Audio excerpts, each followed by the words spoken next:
Howdy boys, girls, cats, and squirrels, SoCloseToast here, and welcome to the YouTube channel. It's Monday, not Sunday, but whatever, you guys know what the deal is. It's time for hashtag Raw Regrets, a series where you write into me at SoCloseToRegrets@gmail.com, and you ask for maybe life advice, relationship advice, anything. Maybe you want me to talk about specific topics, movies, games, anything going on in the world.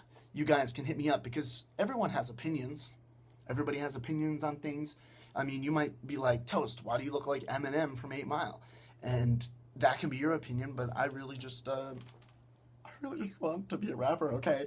No, but real talk, the topic at hand, as far as relationship advice goes, because, you know, it's 'tis the season right now. Valentine's Day was yesterday, and you might have went out on a date. Maybe you stayed home alone and ate ice cream and watched, you know, romantic comedies, horrors, action-packed movies, who knows? Maybe you played games and you just talked to your friends online. Who knows? Let me know what you guys did, though, for Valentine's Day. I, the Toastmaster, did absolutely nothing. And, you know, I didn't go out. I didn't spend the night on the town. There was no dinner and a movie. There was no date. There was nothing. There's nothing. I'm in this point in my life where I'm free. And I could have done something. But then I realized, why spend a lot of money for nothing? And can we be real about Valentine's Day? That it really is just a marketing ploy for guys to buy a lot of stuff for girls that are jealous because the girl next to her got flowers and she goes, you know, we're not going to get each other anything this year, okay? Okay? And you know, as a guy hearing that, you better get her something. Unless you're with a really cool chick who just totally understands. But a lot of girls just have this whole competitional thing with each other where it's like, oh my God, he got me a chocolate and flowers and a teddy bear and oh my God, tickets to whatever. Who cares?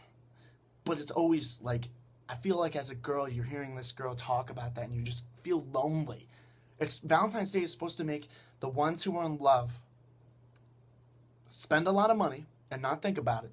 And then maybe hopefully get laid at the end of the night. And then for the ones that don't have a Valentine, it's primarily to just feel completely alone. Even though Valentine's Day has nothing to do with any of that. But this is not a history lesson. I'm just pointing out, like, why. Why is it a thing? Why do women care so much? Why do you guys care so much? Maybe you don't care. And you're just like, whatever. And that's somebody, I would love to date you. If you're like, I don't care. It's not about the gifts. It's about the quality time. That's the real thing. But maybe you're dealing with some breakups lately. You know, that always rubs you the right way. Valentine's Day, just had a breakup.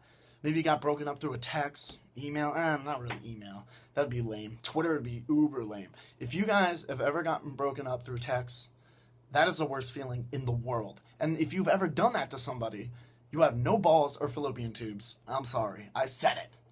Man up. Own up to the fact that you're not in love with that person. And the topic kind of at hand, which relates to all that, is somebody dealing with being in love with somebody and the other person not being in love. Why? I heard that a million times. That's how a lot of relationships go, though. Like, you'll either be really in love with the person and they'll be like, it's okay, especially when you're younger, because you don't know what the future is going to hold. And if you've looked that far, if you're like 16, you're like, oh my God, I can't wait to have a house, white picket fence, a good job, 2 kids, a dog. Then you're looking way too deep into it. And you can't do that.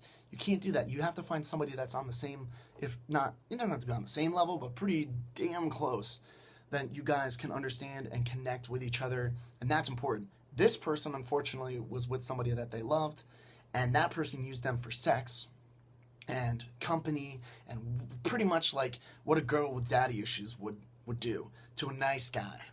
Now, there's a lot of girls that seem to go with assholes, and I'm sure a lot of nice guys are like, why? What's the deal? I do all these great things. I treat them with the utmost respect, and here I am, just sitting all alone, looking at Twitter and Tumblr and wondering why me, you know.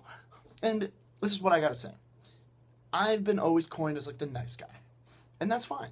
But I have my moments, alright? And it's good if you're a nice guy to have asshole moments. Because the thing is if you're an asshole completely, the girls will turn into women and mature and figure out that you're an asshole and that you're not worth it. See, girls are with assholes because they take the risks, you know? They go against the grain, and girls want to feel all rebellious. So they go with these guys, and then they realize that these guys are scumbags, and they cheat on them, and they're with a bunch of other girls. Nice guys aren't like that. But if you're a nice guy, the trick is you have to be an asshole sometimes. You have to lay down the hammer. You know, you can be a judge if you want to look at it that way. Because you got the hammer, you can bring it down, but you can also be like, all right, you know what? We're just gonna give you a warning, you know? And that's fine. That's fine to be like that. Because then you keep the woman on, I don't know, like on lookout of like, oh, I don't know, he's a really nice guy, but we're not connecting exactly, so let's work at this. And if you find somebody that wants to work with you and understands you, then it becomes a perfect mold. It becomes amazing. I don't know what I was trying to do with my hands there, but I was trying to create a mend of things going on with my hand that you can't see, so there's no point. But this person, how do we help them out? How do you deal with somebody that's in love and the other person doesn't want to be with them? They use them. And that happens. That just happens all the time. But you have to think of it as a saving grace. This girl got out of the relationship, so you don't have to be stuck with her anymore. You can find somebody else that is a nice girl. That's a good girl, but a freak. Yes. Trust me. Like a girl that's going to call you like Poppy or something. And she's like Irish American. And if you're going to break up with somebody, just do it in a nice way and say, hey, it's not working out. You're a great person. And if we can continue to be friends, that would be amazing because I still care about you. But as far as a relationship goes, right now, I'm just not in the right headspace. You're going to have that communication. And if you just don't have that, then let it go. Let it go because it's a red flag. And you know, if it's not going to be now, it's going to be later. And I think the best thing to do, if you're in love with somebody and they're not there, you might know that they're going out talking to other people, just end it. Just end it there because you have to be in control. If you let them be in control, you're going to get hurt.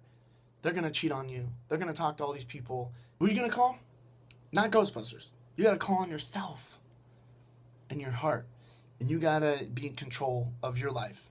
And so I hope you guys had a great Valentine's Day. Hope you guys have a great continued extent of the week. Watch my Drunk Mario 64 with my roommate Diego. I think it came out really good, and hopefully that cheers you up if you are having a rough time.